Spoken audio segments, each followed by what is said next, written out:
संस्कार ज्ञान लेना। कथा में आप दृष्टांत सुनो, वो ज्ञान दे ना दे, लेकिन जो सत्य कथा जो बीती है अगर वो कान पे पड़े ना तो कुछ तो समझ में आती है। और मैं जो आपको ये अभी सुना रहा हूं ये सत्य घटना हुई है।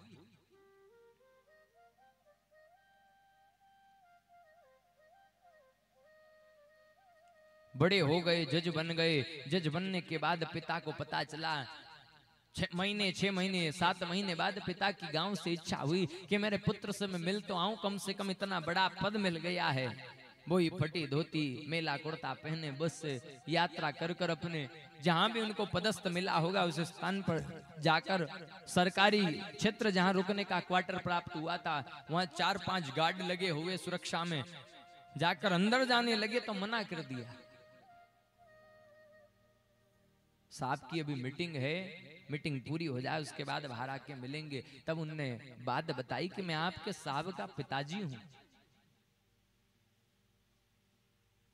बाहर सैनिक खड़े, गार्ड लोग खड़े, उन्होंने विचार किया कहीं साहब को पता चला कि पिताजी को आने नहीं दिया तो हमें दंड मिले, इसलिए रोका नहीं, अंदर कर दिया। अंदर जहां मीटिंग बड़े बड़े लोग बैठे हुए 8-10 लोगों के द्वारा जज साहब मुख्य कुर्सी पर बैठे, जो ही अंदर घुसे अब पिता को अपने पुत्र से क्या मर्यादा साहब, जाकर सीधा नाम लिया।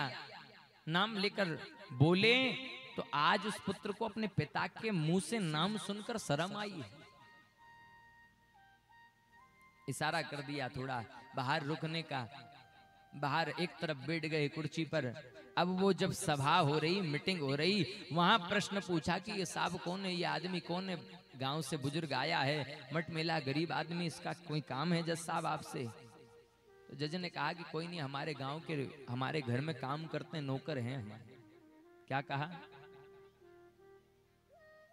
विचार करना इस बात को, ये व्यंगत बात नहीं। एक पिता ने अपने शरीर का रक्त सींचकर उसको पढ़ाकर विद्या अध्ययन कराई, आज उस मुकाम पर पहुंचाया, और उसके मुख से ये शब्द सुनकर जब उस पिता के कान पर पड़े होंगे तो क्या उसके अंदर प्राण बचे होंगे? चाहे वो जीवित होगा लेकिन जीते जी उसकी मृत्यु। उसने अपने जीवन में उस पुत्र को पुनः देखने की इच्छा नहीं रखी होगी। मेरा युवान भाव से ये निवेदन है कि पिता अगर आपके समक्ष कोई भाव रखे, कहे ना कहे, लेकिन आप अपने सुख से ज्यादा उनके सुख की चिंता करो। अगर आपने अपने माता पिता की सेवा, उनके भाव, उनके सत्कार भाव से आपने उनको प्रसन्न कर लिया, उनके मुख से एक बार, चाहे माता पिता आपके भाव को समझे ना समझे, आपको लाड़ दे पाए ना दे पाए, आपको समय दे पाए ना दे पाए, आपकी की हुई सेवा को समझ पाए ना समझ पाए, लेकिन आपके द्वारा किया हुआ त्याग, सेवा, परोपकार आपको उस सीढ़ी पर खड़ा कर देगी जो संसार में किसी को प्राप्त हो ही नहीं सकता है, हो ही नहीं सकता। अगर माता पिता की सेवा कर कर, अगर माता पिता ने हाथ खड़े कर कर आपके मुख पर कही नहीं कही, लेकिन दूसरे से अगर एक बार भी ये कह दी कि भगवान हमारे औलाद हुई, ऐसी औलाद भगवान सबको दे, अगर ये बात उनकी जिब्या से निकल गई ना, तो मेरे युवाओं से मेरा निवेदन है, समझ लेना, कोई व्रत मत करना, कोई तीर्थ मत करना, अपनी जेब से 1 रुपया दान में मत देना। आप तो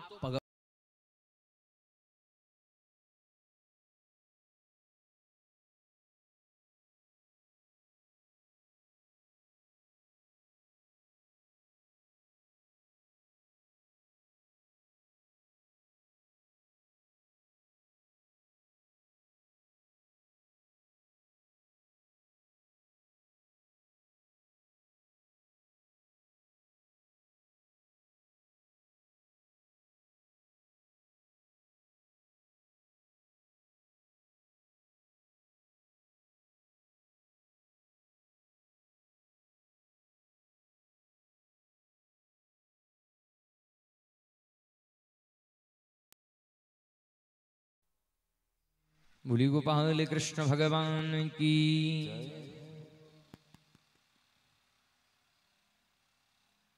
पायो जी मैंने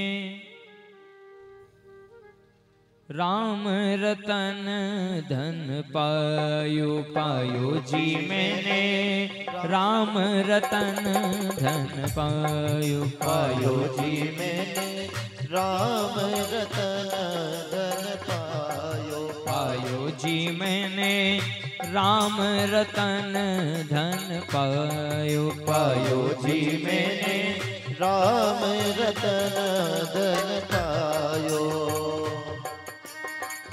वस्तु अमोलक दी मेरे सतगुरु। वस्तु अमोलक दी मेरे सतगुरु। वस्तु अमोलक दी मेरे सतगुरु। वस्तु अमोलक दी मेरे सतगुरु। कृपा कर अपनायो। कृपा कर अपनायो। पायो जी मैंने राम रतन धन पायो। पायो जी मैंने राम रतन धन पायो।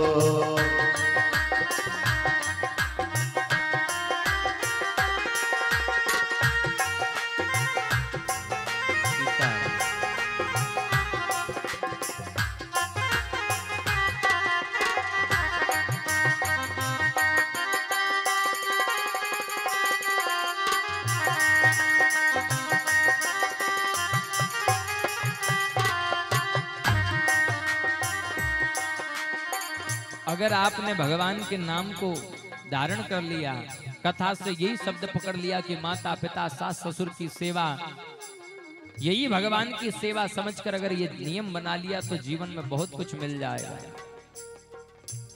और ये पूंजी इतनी अमर पूंजी है। आप 1 करोड़ 1 लाख 10 लाख 5 लाख कमा लो और कमा के रख लो कि भैया आप बस ये पूंजी खत्म नहीं होना चाहिए। महीना 2 महीना साल 2 साल वापिस आपको धन तो ये खर्च होगा और खर्च होने से कम होगा। लेकिन राम नाम सेवा नाम अगर सेवा करना, भगवान का नाम लेना अगर आपने सीख लिया तो ये पूंजी अमर है। खर्चे न कूटे चोर न लूटे। खर्चे न कूटे चोर न लूटे। खर्चे न कूटे चोर न लूटे। खर्चे न कूटे चोर न लूटे। दिन दिन बढ़त सवायो। दिन दिन बढ़त सवायो। पायो जी मैंने राम रतन धन पायो। पायो जी मैंने राम रतन धन पायो। पायो जी मैंने राम रतन धन पायो। पायो जी मैंने राम रतन धन पायो। बोले कृष्ण कन्हैया लाल की, भागवत महापुराण की। माता पिता के भाव को समझने के बाद अंततः देवव्रत पितामह भीष्म स्वरूप जो अपने पिता की चिंता को समझ गए कि मेरे पिता के पास राज्य का समस्त सुख होने के बावजूद भी ये प्रसन्न। पिता से पूछा, पिता ने कोई जवाब नहीं दिया कि नहीं तेरी माता चली गई गंगा। तो कभी कभी उनका भाव, उनका स्वभाव, उनका रूप, उनकी सुख देने वाली जो जीवन था वो कभी कभी याद आ जाता है। इसलिए मुझे कभी चिंता होती है, दुख होता है, लेकिन मूल बात नहीं बताई। देवव्रत ने अपने पिता को चिंता देखा ना तो वो जड़ को पकड़ना चाहे कि मेरे पिता के चिंता का कारण क्या है। एक दिन अपने पिता का पीछा किया, देखा कि ये नदी किनारे जाकर बैठते एकांत में। वृक्ष के पीछे देवव्रत पहुंचकर देख रहे हैं कि एक देवी नाव चलाने वाली, उससे ये वार्ता करते, बार बार विवाह का प्रस्ताव रखते और वो एक बात कहती कि मेरे कोख से अगर पुत्र जन्मे उसको अगर राज्य दे दो तो मैं आपसे विवाह कर लूं। मुझे पता है कि आपकी पहली पत्नी का एक पुत्र है,